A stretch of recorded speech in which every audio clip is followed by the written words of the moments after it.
All right.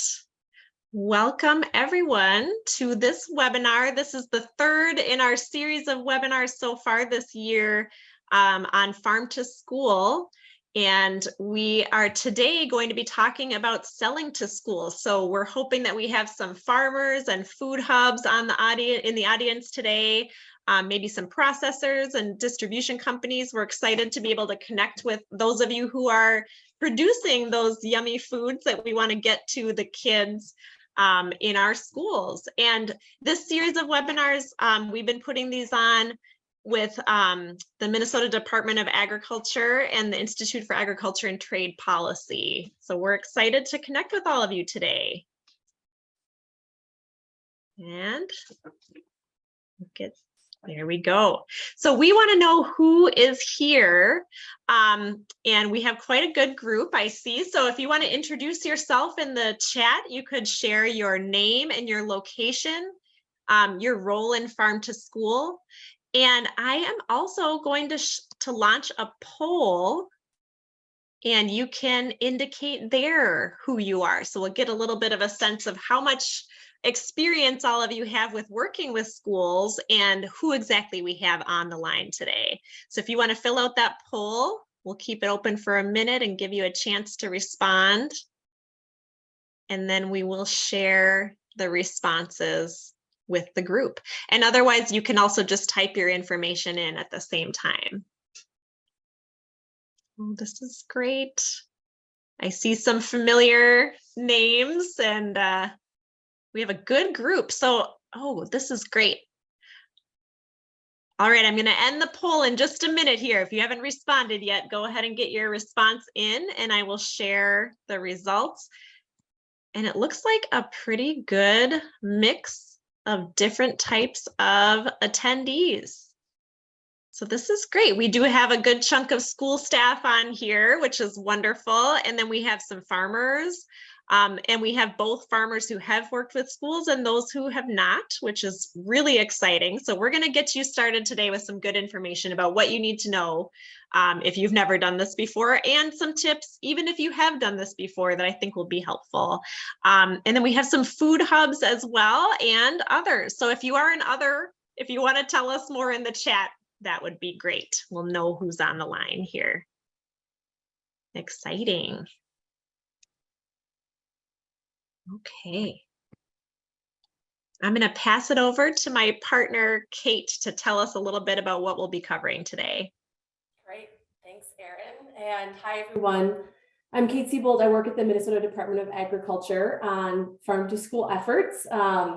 So work on the farm to school grant, particularly on kind of the technical support and training side.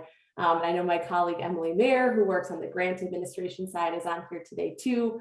And there's many others at MDA who are supporting farm to school in different ways as well. So really excited to have all of you on today. Thank you for joining us this afternoon. Our plan for today's webinar is just to give a very quick high-level intro to kind of, when we say farm to school, what do we mean by that? And then really we want to get into MDA's Farm to School grant program.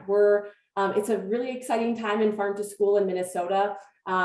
Thanks to some federal funds that the Department of Agriculture received, we are awarding a record amount of farm to school grants to schools in our state to purchase local food over the next year. And so we want to share with all of you information about that grant. So whether you're a school or a farmer or a food hub or distributor, everyone is kind of aware of what kind of the goals are of that grant, and then what are eligible foods, and just some other kind of logistical pieces connected with that grant that will be helpful for you to know. And then we're going to provide you with some tips and tricks or best practices for connecting and working with schools. And we're really fortunate to have Rusnak from L&R Poultry and Produce to kind of share her perspective as a farmer who's worked with schools. And then we have Leslie and Aimee from Hutchinson, Litchfield, Dassel, Cokato schools, who will share their perspective from the school side. And then hopefully, if we stay on schedule, we should have time for some Q&A at the end.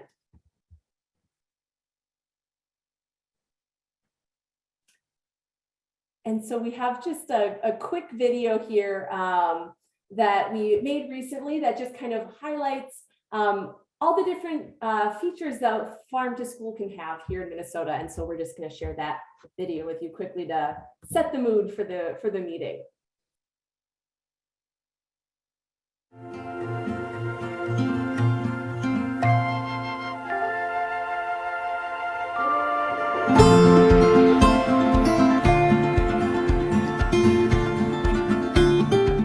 Across Minnesota, communities are working together to get more local food in schools. Farm to School brings fresh, nourishing food from local farms directly to schools. It teaches us about where our food comes from, and it brings learning to life in classrooms and school gardens. The benefits of Farm to School reach all of us, whether you're a student, a farmer, a teacher, food service professional, or a community member.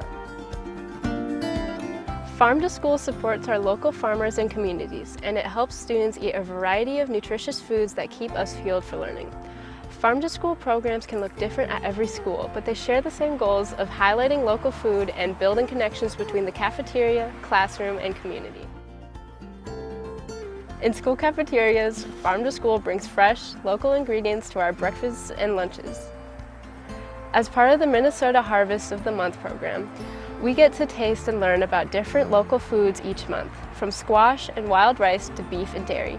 And on Minnesota Thursdays, we have meals made with all locally sourced foods. Each year in October, we celebrate Farm to School Month. One of our favorite ways to celebrate is by chomping into local apples for the Great Lakes Apple Crunch. Farm to School is about building connections, connections to our food and connections to one another. Join us in supporting our schools and our local farms.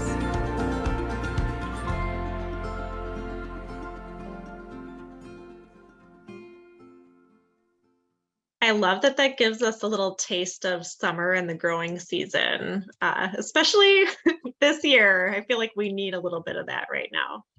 And I also should introduce myself. My name is Erin McKee. I am the Community Food Systems Program Director at ITP, and I do a lot of work on farm to school and farm to early care. So I'm very excited to connect with all of you today.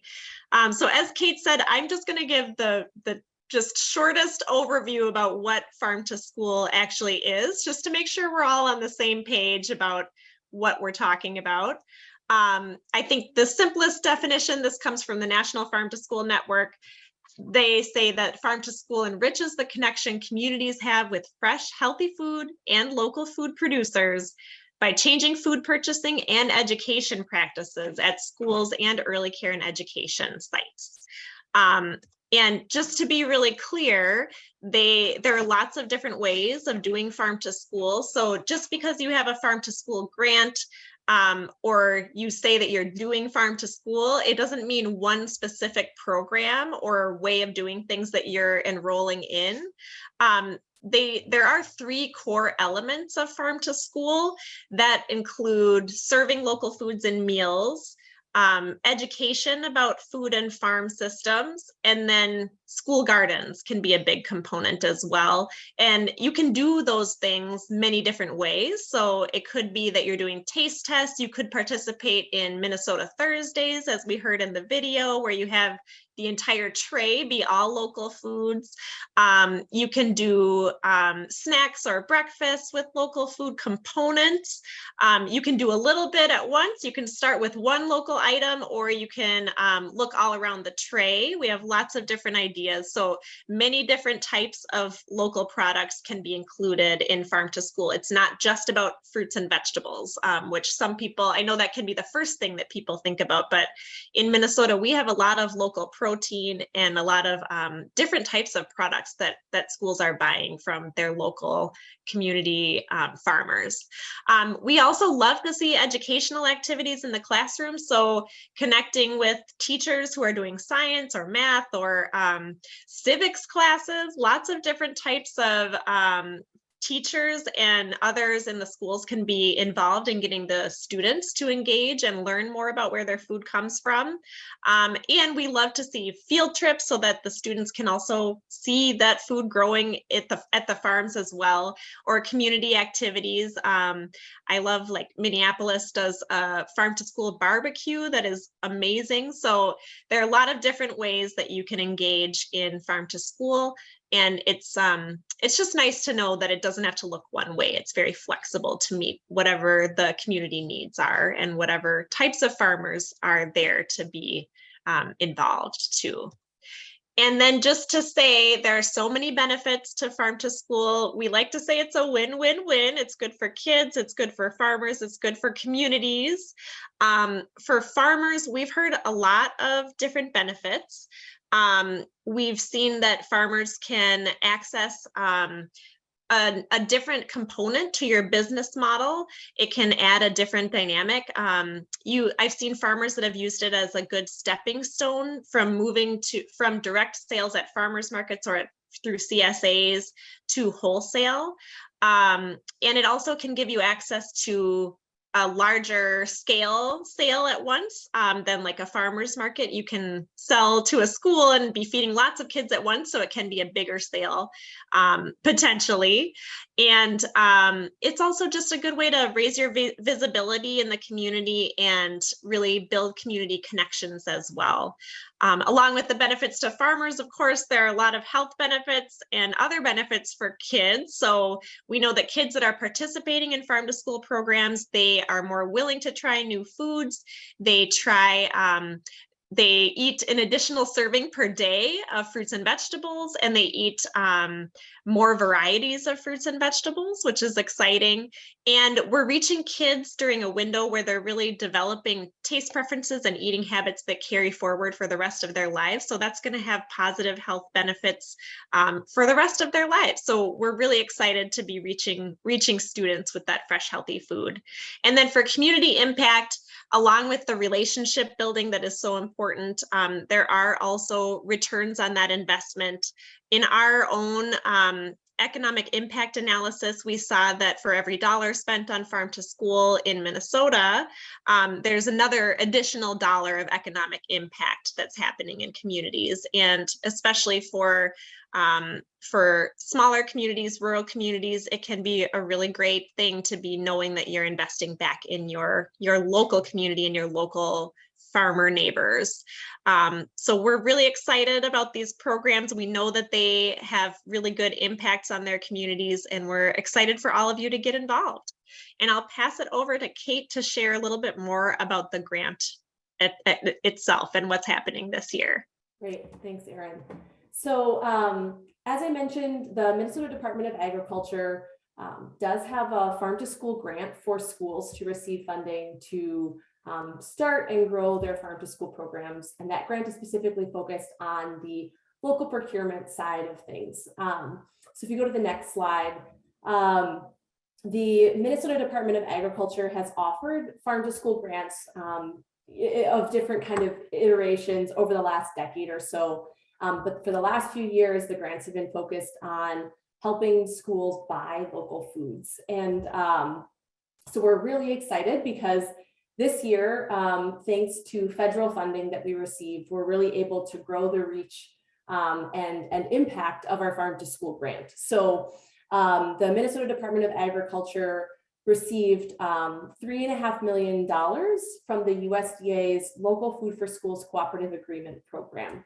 And this was kind of a one-time funding opportunity that states were able to apply for to support getting more local foods into schools. And so that $3.5 million combined with our current level of state funding provides us with about over $4 million to be awarding to schools for our fiscal year 2023 grants. So you're going to see FY 2023 on slides throughout the presentation. That's just referring to this round of grants that we're actually in the process of signing contracts for right now. So these grants that went to schools across the state are specifically for schools to purchase unprocessed and minimally processed foods that are grown or raised in Minnesota. And I'm going to share a little bit about what unprocessed and minimally processed means here. And we also had an equipment grant where schools could apply for kitchen equipment that would help them prepare and serve local foods. And so the overall purpose of this grant program is to increase the amount of Minnesota grown and raised foods that are being served in school nutrition programs in schools in Minnesota, and also to expand market opportunities for small businesses and socially disadvantaged farmers.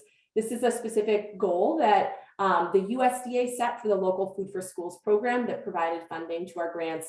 And it also aligns really well with MDA's work to support emerging farmers in our state. So we're really excited about that focus this year. You can go to the next slide. So we have awarded over $3.5 million in food grants specifically to more than 110 schools in our state. We are in the process of signing the final contracts for those, and once those final contracts are signed, the Minnesota Department of Agriculture will be posting the list of all school grantees on our website, putting out a press release. We will also send that list out to everyone who registered for this webinar. It should be coming soon, but for now you can know that it's over 110 schools, and there were kind of two levels of grants that we awarded. So first bite grants were for schools that were a little newer to farm to school, and they could apply for up to $10,000. And then we offered full tray grants up to $100,000 for school districts that perhaps had a little bit more experience with farm to school or were ready to start at a larger scale. And then we were able to offer some second helping food funds on top of those full tray grants to some of our schools based on how the funding shook out with the number of applications received. So 4 times the amount of funding overall for farm to school grants this year. And so that's why we're excited that all of you are on today, so that you are aware of this grant opportunity and know how to connect with schools that have funding. So next slide is so the timeline for these grants. So as I mentioned, we're in the process of signing the last contracts, and a school's grant starts at the time that the contract is fully signed. So many of our schools' grants have already started, and all of the grants will end February 21st of 2024. There are several different ways that the grant this year is different from grants in the past because of the federal funding we've received. And so one of those ways is the timeline. This grant is more condensed than previous farm to school grants, and schools don't have the opportunity to extend that contract. It's kind of a hard deadline set by the USDA. So we're thrilled. Schools have been really proactive in getting to work right away, but there are many schools that are still in the planning phase of their work. And so now is a great time to be connecting with schools. I'll also mention that once this fiscal year 2023 grant is done, our state funding does make it so that farm to school is an annual grant opportunity for schools. So our next grant cycle will open sometime in fall of 2023 for the 2024 year. And that will just be with state funds next year. So it is an ongoing opportunity as well. Next slide. So just a little bit of information around what types of foods schools can buy with their fiscal year 2023 grants. So first off, I want to clarify that the information I'm going to share here is specific to what schools can buy for their grants in order to be reimbursed, but it's not all foods that schools can buy locally. Schools can choose to buy any type of food locally, but this is what our grant specifically can reimburse them for. So first off, the foods need to be grown or raised in Minnesota, and they need to be unprocessed or minimally processed. And the definitions for these have been set by the USDA with the federal funds that we received for these grants. And what we can and can't reimburse for this year is different than what we've been able to reimburse for in the past. So if you've worked with schools previously who have had grants, they do have different requirements this year. But really, what this means is that we can reimburse for produce, meats, fish, poultry, most dairy, excluding fluid milk, eggs, beans, and legumes. And what's not eligible are items that are grown or produced outside of the state of Minnesota, and then processed or prepared items and fluid milk. And I'm going to go through some examples of what we mean by kind of processed and prepared. So next slide, in terms of vegetables and fruits, reimbursable items, the fruits and vegetables can be fresh, frozen, canned, dried, whole, or pre-cut. There's also specific things like pickles or tofu, where if it's made with Minnesota grown vegetables, that is an allowable food product.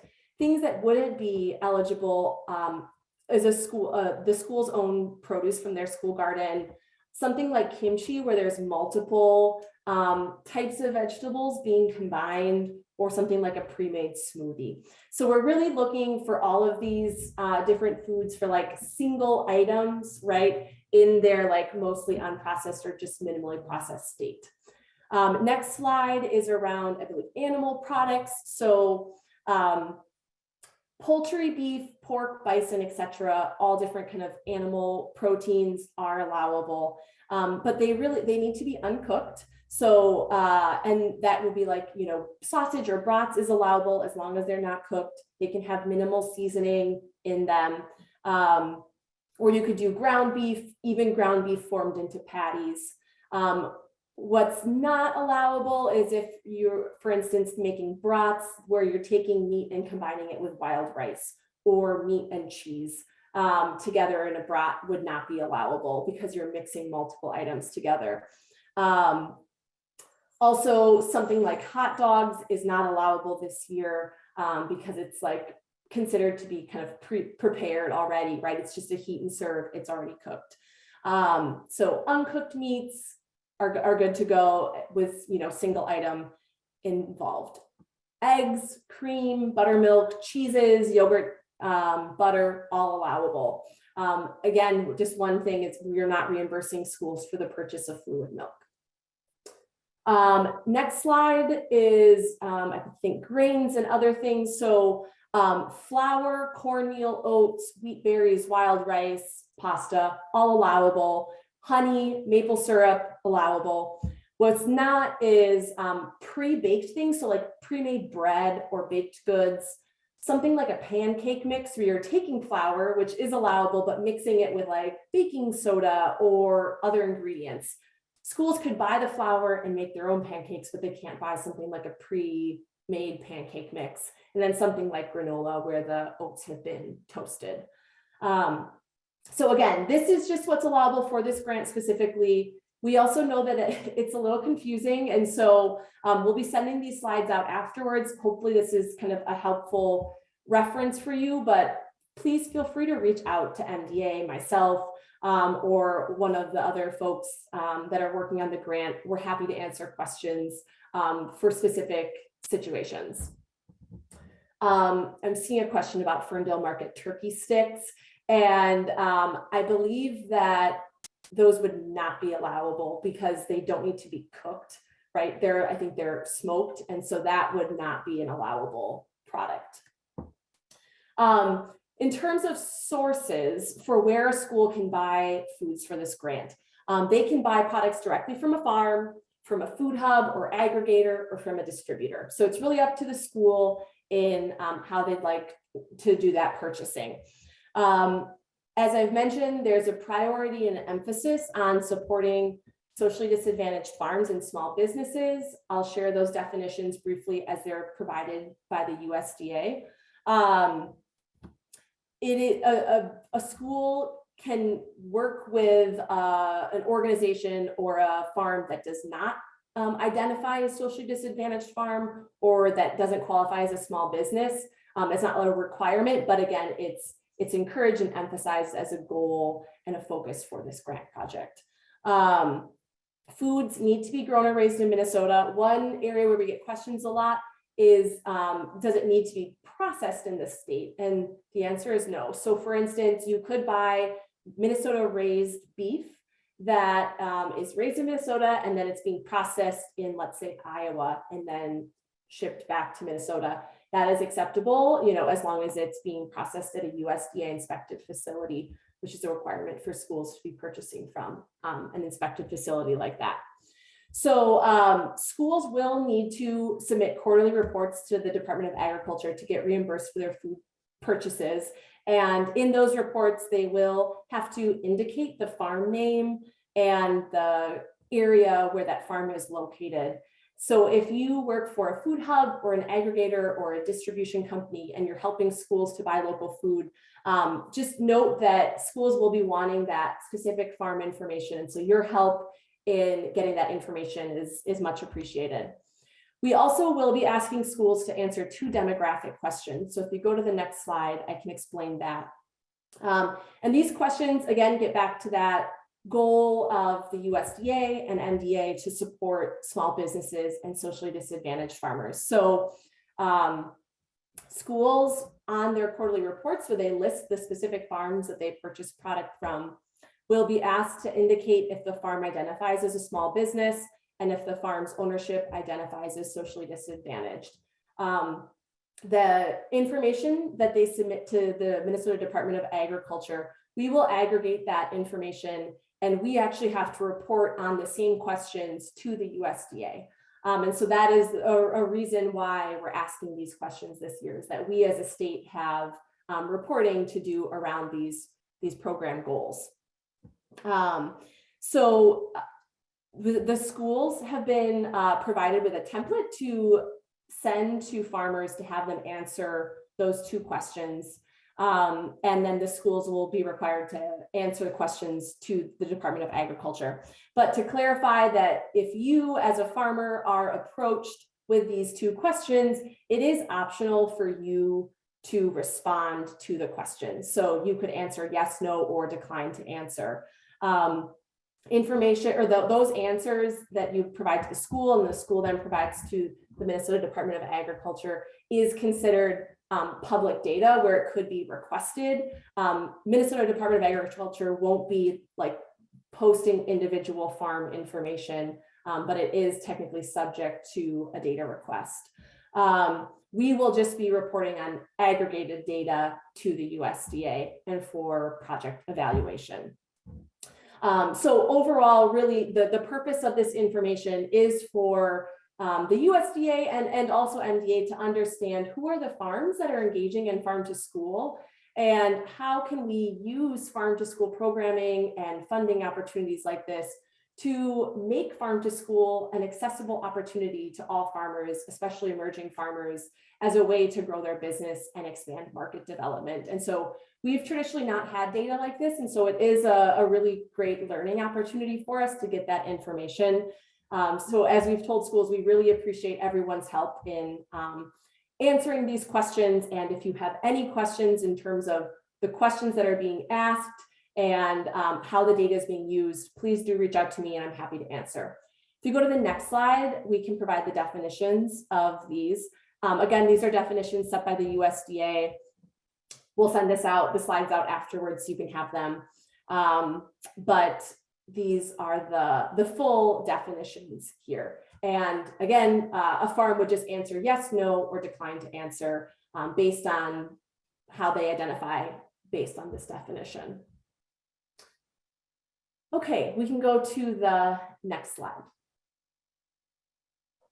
So really quickly, I just want to note that if you are newer to thinking about selling to schools or wanting to learn more, that there is a really great training that folks from the Minnesota Farm to School leadership team put on called Bringing the Farm to School. We adapted it from the national model kind of for our Minnesota audience. And there's 7 modules. If you go to the next slide, you can see the list of them. We've recorded them online and they're available in English, Spanish, and Hmong. And these are really great modules to really dive more into farm to school that talks about how to connect with schools, food safety, understanding school kitchen parameters, PAC standards, communication, all kinds of things. More things than we have time to cover today, but know that these are available and I would really encourage you to use these as resources as you're wanting to kind of expand your farm to school work. So a few things to highlight is if you go to the next slide, what influences school meal program purchasing? As you're having conversations with schools, you may hear them refer to meal costs, meal pattern and nutrition requirements that schools are required to follow through federal programs, as well as, kind of their operation model and cooking capabilities. So these are 3 factors that schools have to weigh, and it does impact or kind of help them figure out what foods they purchase and when and how, including local foods. And so you may hear these come up in conversations, and I think it's helpful to kind of balance those different things in your head as you're thinking and working with schools. And we go into this in the Bringing the Farm to School training. So I'll leave it there. A few other things is just thinking about the cycle for schools. We all, I think, know that school usually starts in August or September, but local purchasing can happen all year with a variety of things. And this time of year is a really great time for farmers and schools to be connecting to think about local purchasing, because schools are planning menus for the next year. If you're a farmer, you may have more time inside, and you're now starting to get into the busy season of being outdoors. So that winter time is really valuable. I think it's just a helpful calendar to kind of keep in mind as you're building out those relationships. Next slide, I think is food safety. Yes, so just a few things. Again, we cover this in the training that I mentioned, but for produce, for a school that is buying produce from a farm, there aren't specific food safety requirements set at like a state or federal level in terms of, if a farm has to be GAP certified, for instance. But some buyers, like a school, may require it. So that's something to ask about. A school buyer may also ask for a food safety plan or a well water test. So it's really going to be kind of set by the school. So it's an important topic to ask about when connecting with them. For meat and poultry, one thing I just want to highlight that I alluded to earlier is that all meat that's being sold to schools must bear a mark of inspection from a USDA or Minnesota Equal to processing plant. And the next slide shows what those inspection marks look like. And there are lists on the Minnesota Department of Agriculture's site of which facilities are USDA or Minnesota Equal to inspected in our state. And next slide is just some reminders. I think ultimately each school is going to be looking for specific things, but oftentimes they'll be looking for uniformity and size and quality that's perhaps different than some other customers, especially like a farmer's market versus wholesale standards for a school can sometimes differ. Dependability, good communication, and kind of being able to provide that right amount at the right price point. And so that's where building a relationship and just having conversations can really help. With that, though, I am going to pass it over to Erin to talk a little bit more about connecting with schools so that we can then hear from our guest experts. Yes, just briefly, as you all are thinking about this, I think one thing to do, it's probably pretty easy for you to look around in your community schools.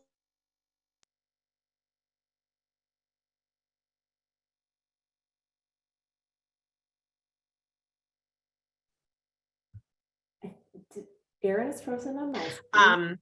That's usually the right person to connect with. And then we'll share in the chat as well. We made a template of language that you can use when you're reaching out to schools. Just know that these schools that have grants are now looking for farmers to purchase from, and we often hear from them about how it's difficult to know how to connect with the farmer. So proactively reaching out to schools could be a really great opportunity to build a new business relationship. If you want to join that Minnesota Grown Wholesale Directory, that's a place that we recommend to schools to search for you. And then once the contracts have all been signed, MDA will be posting the list of grantees publicly. So then hey, that's the school that has the money that they need to spend before next February. They are going to be looking for a farmer to purchase from. So that would be a really good list to check out and see if any are near to where you are. And I think I am going to pass it over to Ray to give us tips from experience selling to school. So Ray, I'll hand it over to you. Okay, thank you. My name's Ray Rusnak, and I own and operate L&R Poultry and Produce Farm, a 72-acre woodland farm in Goodhue County. And I've been working with the Minnesota Farm to School program, I believe since 2006. And I've worked with programs as small as Goodhue School in Goodhue, Minnesota, which is K through 12 in one building, and as large as Minneapolis Public Schools, which I believe has 63 different food sites or school sites. If you want to put my slides up on the points I was going to cover today, that'd be great. Okay, so, you know, farm to school is really about relationships. And I want to tell you that if you're new to farm to school, if you get into this and you stay with it and you work on these relationships, it's going to be a very rewarding experience to you as a grower, because you're going to get to see everything, the whole industry, and you're going to be able to meet with kids and teachers and staff that are enjoying and benefiting from your food. So just think about that. It's very rewarding.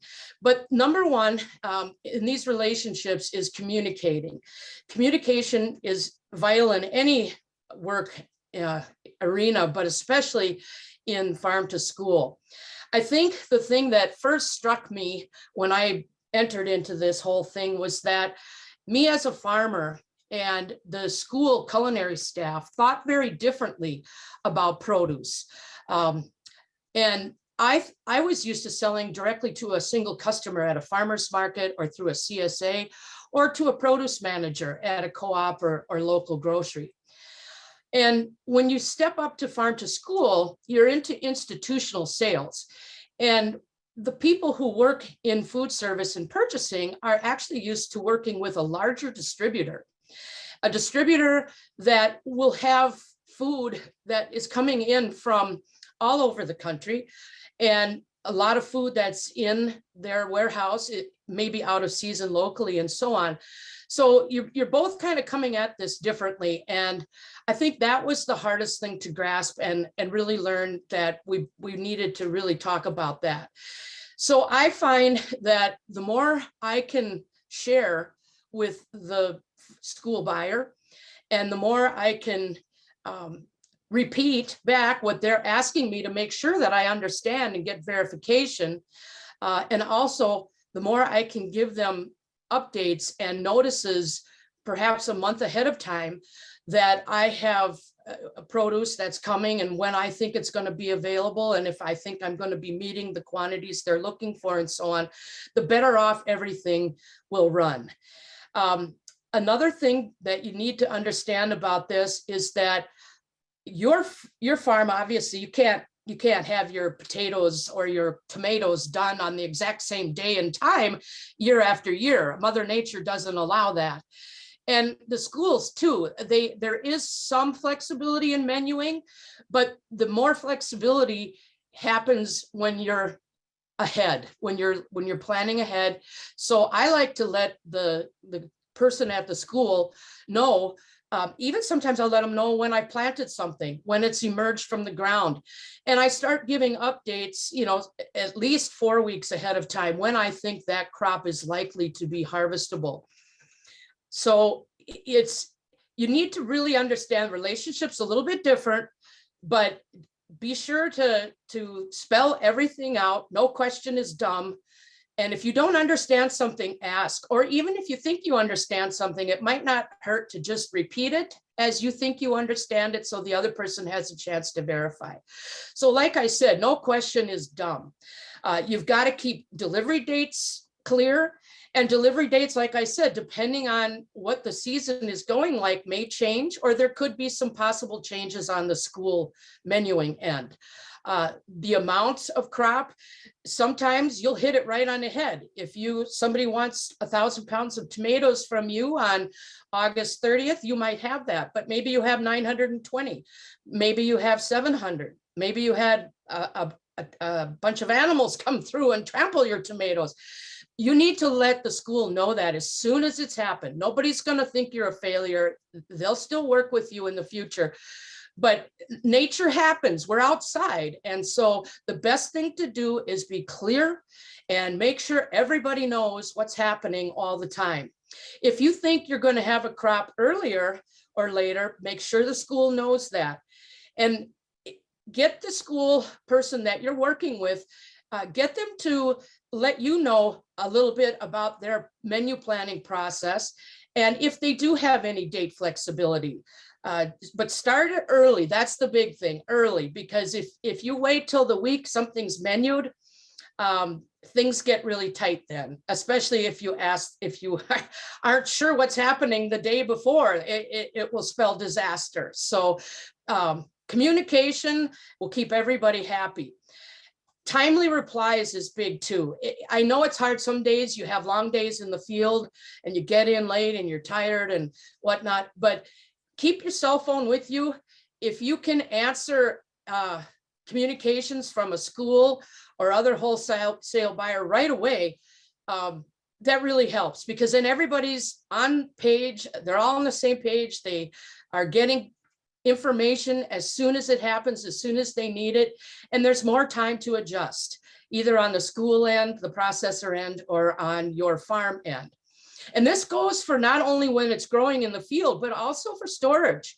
You will end up storing some food. Some of your stuff's going to be done early, or you may have stuff that you're selling in well into November, December, possibly even January, February. So you've got to be checking in storage too. Crops hold differently in storage. It can depend a lot on the growing season, and it can also depend on the type of storage capabilities that you have. Do you have temperature control? Do you have humidity control or not? So be sure you're checking those crops in storage, and be sure to communicate that to the school buyer so they know if something is not holding as long as expected, or if it looks like it's holding very well. The next thing there, sending photos has really been a big thing for me, not only with working with the school, but also the school's processor. If you're working with a school that wants things that are cut up and diced and a large quantity of vegetables, you may be working with an intermediary processor. And these people are used to buying from big farms all over the country, but they're the ones who are going to be doing the washing, the peeling, the dicing, and the bagging. And sometimes you may need to send a photo to them and say, hey, this thing looks kind of different, but look, as I peel the skin away, it's fine. Send them a picture of what it looks like, peel some skin away, and send them another picture, and let both the school and the processor know. That way there's no surprises, and you'll feel good knowing that the produce that you're sending can be used as it is intended and will work for everyone. So ask, be timely, spell out. Sometimes even I'll just repeat something that a food buyer asked me from a school. They'll say, can you bring me this on July 30th? And I'll say, yes, I can bring you 500 pounds of butternut squash at 2 p.m. on July 30th or August 30th or whenever school starts. That way I know that I've got it right, and they have a chance to look at it in case maybe they made a mistake in telling me when they want it. So don't be afraid to do that, and you will have a good relationship. You will really enjoy this. So I hope it goes well for you, and schools, you handle the farmers the same way, because they are a little bit different than working with Bix Produce or, Brooks Produce or a big warehouse. But that's part of the fun. That's part of you're going to have a face in the lunchroom that you're going to have a face on the farmer, and you're going to have a smile on the kid's face. So there you go. Thank you so much, Ray. I love that. It's so great to just hear the tangible experience of someone that's been through it, because it really, it's one thing to hear us tell you about it, and then it's a different thing to hear from those of you who have actually been doing this on the ground. And we're excited for our next section of our webinar. We're going to hear from Leslie and Aimee to share a little bit about their experience as well. So I'll pass it over to you two. Sure. This is Leslie Mueller. I'm the Child Nutrition Director here for Hutchinson, Litchfield, and Dassel Cokato schools. And I'm here with Amy, our farm to school liaison, who will be talking here in a little bit.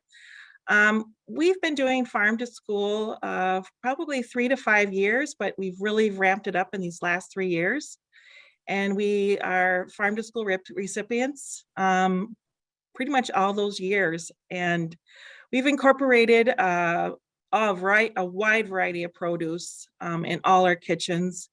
And we, by next year, we're going to be having all beef on our menus, nothing processed. We're going to serve patties, ground beef, meatballs, roast. And so we're pretty excited of that. Our menus now are just going to, contain that real beef. We've also do honey. We're going to do some maple syrup.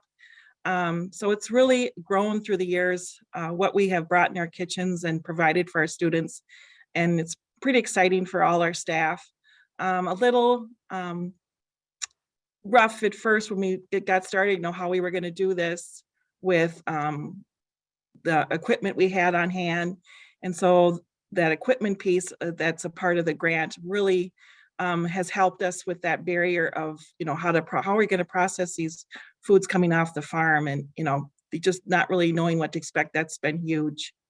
But I'm going to have Amy take it over. I connected with Amy 3 years ago. She is a farmer, and I have really appreciated her help in this program. I think our schools have really taken off since she's joined us, because she has been our connection to the farmers, and that's just been huge for us to have that relationship with her, and then her through the farmers. All right. Thanks, Leslie. And I'm so excited to see this many people on this call. I think it's awesome. And it shows like Minnesota has good momentum here, which is just like why we're all here. From our perspective as buyers and food service professionals, if you follow everything that Ray said, it's going to be a great partnership. Two of my top two things were communication and building relationships, because that's what this is all about. That's what local food systems are about. And that's what's like feeding our kids good food is about. So just to echo what Ray said, constant communication, early warnings, and photos are like cream of the crop. Don't ever feel like it's too much. I always ask my farmers, how do you want to communicate? Is it phone call? Is it email? Or is it text? And who is your secondary point of contact? Because when I need an answer, I need an answer. And so I will ask for that second person of contact. So don't be offended if people are direct like that. So beyond that communication piece, like Leslie mentioned, I'm a former farmer. I'm no longer actively farming commercially, but I was always kind of like, I didn't have time for the food safety classes or FSMA training or post-harvest handling. Right now, that's my number one recommendation to farmers that we work with. It matters. We are in the business of serving kids and our staff high quality food. And if the salad is wilty or the edges are browning, or if I can tell it's been cut and held for, maybe at 55 or 60 degrees instead of 40, the kids notice. We want the kids latching onto this idea of farm to school and really gravitating and choosing food because it is fresh, local, crispy, alive, and tasty. And if it's not handled appropriately after harvesting, I'm speaking of produce, of course, it doesn't look as nice and it doesn't sell. So the students aren't going to buy into that. So post-harvest handling is so valuable. It's a number one concern from our food service folks in our kitchens is it safe? Is it clean? What's it going to look like? How is it packaged? All of those things we expect to be kind of like industry standards. So do yourself a favor if you're a produce grower looking to sell into schools, be educated on those post-harvest handling best practices for sure. Schools will typically have an RFP, or they'll typically have preferences, even if they aren't spelled out in a really nicely organized chart. We use Robocus to process all of our produce. So that means I don't want carrots that are really forked. We do take seconds, but we ask them to kind of snap off those forks so there's no dirt trapped in those creases. We ask that cucumbers not be over 1.5 inches wide, because then they can't fit down the chute of our processors very nicely. So there's just little quirks like that when we're handling a lot. that you want to know if you want to grow cucumbers and carrots for us. Let's see. Go ahead. I was just gonna say, being that we have we're 12 schools, we also really don't turn away, the abundance that maybe that comes in from year to year. Maybe there's a lot of cucumbers or zucchini. I mean, we're glad to work with you and figure out, something we can prepare and put on the menu, or if we, choose to make pickles out of it. So, if you're, how much do I, plant and produce for these schools? Just know it's kind of a rough start, the first 2 years figuring that out. But like I said, we're willing to work with you and, maybe take on more produce as an example, than maybe we had planned for. So just knowing that, I think, is good to hear too. Yeah, we try to find a home for everything. Exactly. Other things that we look for is students really love to see outsiders in their cafeterias, especially after a lot of tightened restrictions during the first couple of years of the pandemic. They love to meet farmers, and they love to ask questions about cows and pigs and chickens and carrots.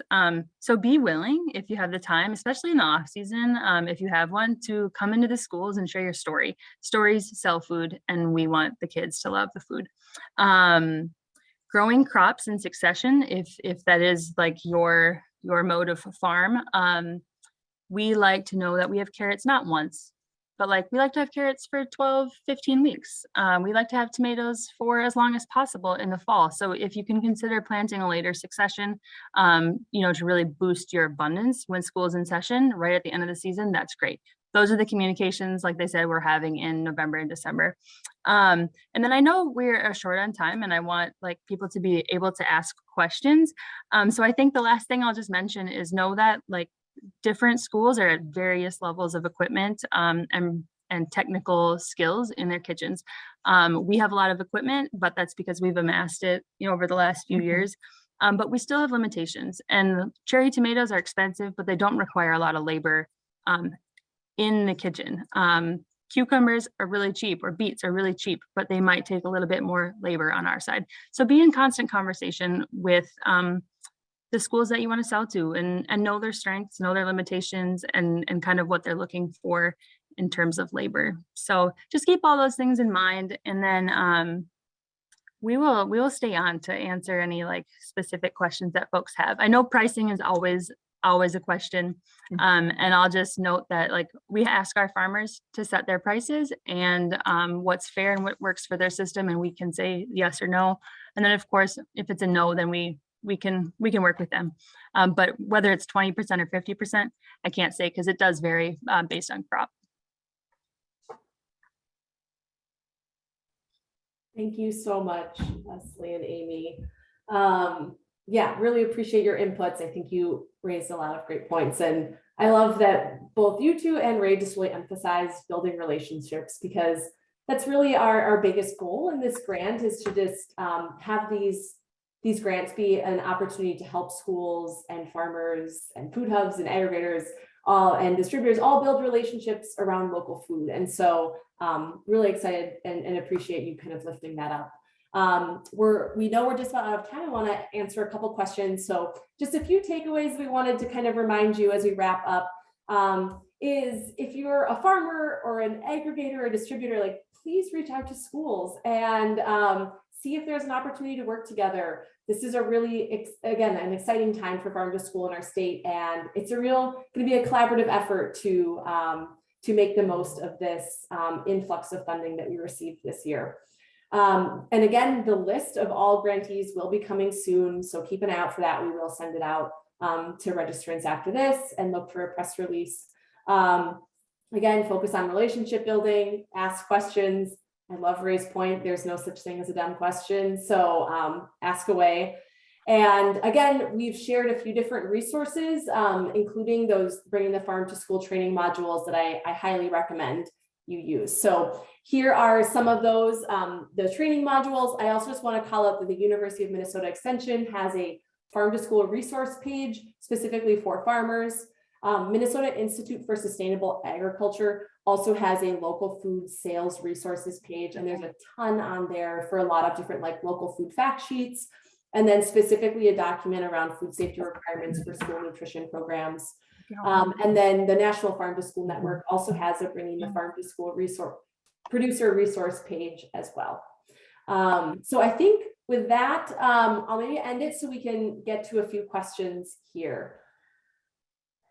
And let's see where the best one to start is. I can do one quickly that I was starting to type out an answer to. There was a question around whether it's required for schools to get quotes or do an RFP. That's going to be dependent on the amount that you're planning to spend as a school. So the USDA has set purchasing thresholds for micro purchases, small purchases, and then formal purchases. So I would be happy to answer those questions. Feel free to reach out to me and we can help you figure out what's needed for your plans.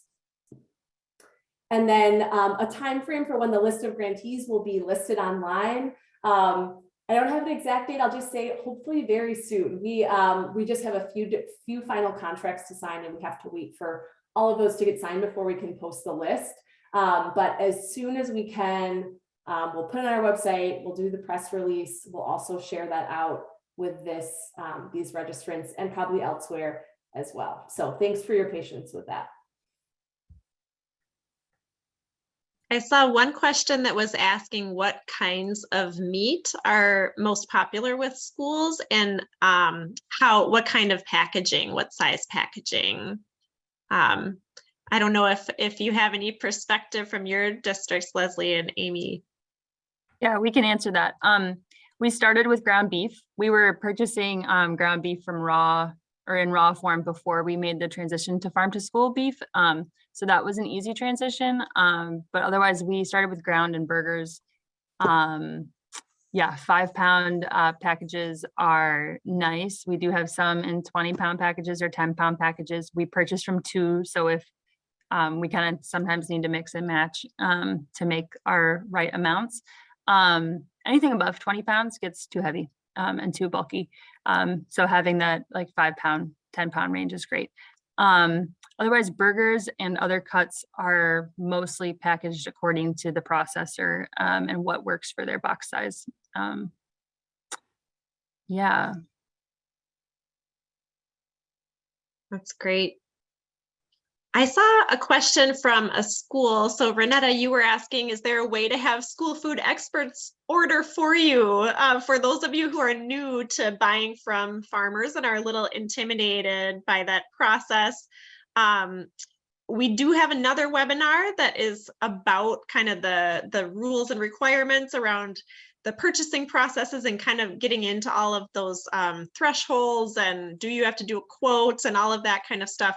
So we do have a webinar that will cover, or that does cover that information that we would recommend that you watch, and we can certainly include a link to that webinar in our follow-up. There's a Procurement 101 webinar that's posted on our farmtoschoolmn.org website. I would recommend seeing that.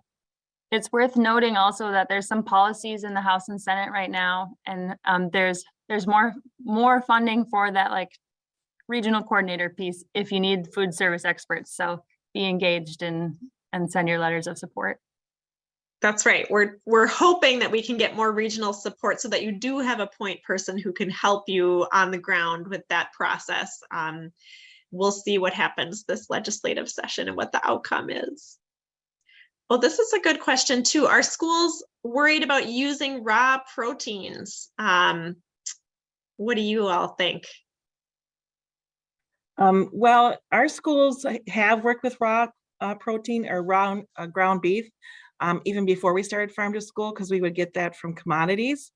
So they weren't so hesitant to use the raw beef in that way. But when we did get the patties, there was issues with it looking too gray when it was being prepared. And so we did have to do some technical assistance or training with them to make it more of like that seared look on the patty, and just knowing that they'd have to add seasonings to it. It's just, plain ground beef. So we definitely, just make them feel more comfortable by doing those type of trainings. We brought in chefs to assist us with farmers. And I mean, the more people that you can come in and support in that fashion, they really appreciate it, and it puts them a little more at ease working with raw beef. Cleanup was like the other like hurdle of like burger grease, you know. Yeah. So we've worked out those systems, and they're not afraid of that anymore. It just takes time and be patient and listen to what they say too. You know, you can really help them out with what equipment needs they need, or you know, if they really have good feedback. Great, thank you. I know we're out of time, and so for anyone that needs to log off, go for it. Otherwise, I think we can maybe take one or two more questions. So appreciate everyone coming on. I do see a question here around like information on funding for educational activities or farm visits. That is not something that MDA's farm to school grants can reimburse for. And so maybe Aimee and Leslie, I don't know if you have any ideas or thoughts to share on additional funding that you've used to support any of your work. I mean, we've just basically have asked out to the community, and the people we've got to assist us with that is they just volunteered their time because, you know, they're excited about us, you know, feeding this good food in the schools, and they're just as passionate about it as we are. So, you know, communication again, I mean, it doesn't hurt to reach out and, you know, be surprised, you know, how willing people are willing to help out and teach you some things. Lisa, we were a pilot school for the Harvest of the Month program. So we did have a stipend that year, last school year, to use on educational activities, when we did that, we did get some better buy-in and awareness from administration and teachers. And I think they've been okay making that a little additional funds a line item, so we can like go into classrooms and like start seeds and just like you know, if the farmers want to be paid for their time. But most of our farmers are just excited to come in and like see who's eating the food and you know, get them jazzed about trying spinach. Farmers really like to do that. So yeah, otherwise local fundraising, you know, might be a good option. Yeah, I was going to suggest the same thing. And when we send out notes, I can rack my brain a little bit more to see if some other ideas come up as well that we can include in the notes. Wonderful. Well, I know we are at time here, and so thank you so much, everyone, for joining us today.